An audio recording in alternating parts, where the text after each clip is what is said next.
ഇടുക്കി പൂപ്പാറ പന്നിയാർ പുഴയോരത്തെ കെട്ടിടങ്ങൾ അനധികൃതമാണെന്ന ഹൈക്കോടതി ഉത്തരവിനെ തുടർന്ന് 88 കെട്ടിടങ്ങൾ പൊളിച്ചു നീക്കി. പൊളിച്ചു നീക്കിയവയിൽ 29 കുടുംബങ്ങളുടെ വീടുകളും ഉൾപ്പെടുന്നു. പുനരധിവാസം ഉറപ്പാക്കാതെയുള്ള നടപടിയിൽ കടുത്ത പ്രതിഷേധമാണ് പ്രദേശവാസികൾ ഉയർത്തിയത്.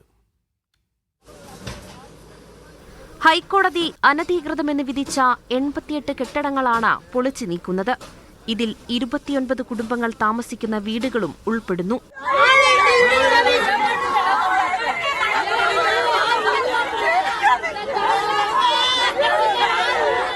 രാവിലെ 5 മണിയോടെ തന്നെ ഉദ്യോഗസ്ഥരെത്തി ഒഴിപ്പിക്കലിനുള്ള നടപടികൾ ആരംഭിച്ചു.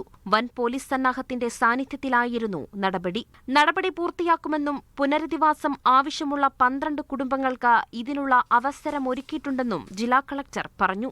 ഒരു തുണ്ട് ഭൂമിയോ കൂരയോ ഇല്ലാത്തവരുടെ പുനരധിവാസം നമ്മുടെ ബാധ്യതയാണ്. അത് പഞ്ചായത്ത് അതിന് നടപടികൾ സ്വീകരിക്കുന്നുണ്ട്.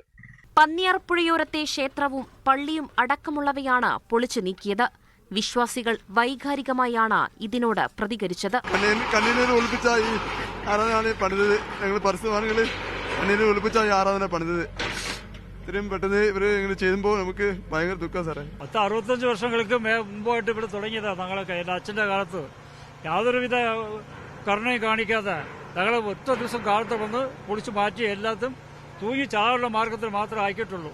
പലതവണ മുന്നറിയിപ്പ് നൽകിയ ശേഷമാണ് നടപടിയെന്നതാണ് ജില്ലാ ഭരണകൂടത്തിന്റെ വിശദീകരണം. 2023 ഹൈക്കോടതി ഉത്തരവിന് ശേഷം പലതവണ നാട്ടുകാർക്ക് ഒഴിഞ്ഞുപോകാൻ നോട്ടീസ് നൽകിയിരുന്നു. വർഷങ്ങൾ കൊണ്ട് ജനങ്ങൾ കെട്ടിപ്പൊക്കിയതൊക്കെയാണ് ഈ തകർന്നു കിടക്കുന്നത്. പൂപ്പാറയിലേത് കയ്യേറ്റമോ കുടിയേറ്റമോ എന്നതാണ് പരിശോധിക്കപ്പെടേണ്ടത്. ഷെർമോഹനൊപ്പം മുഹമ്മദ് ആഷിഖ്, മീഡിയ 1 ഇടുക്കി.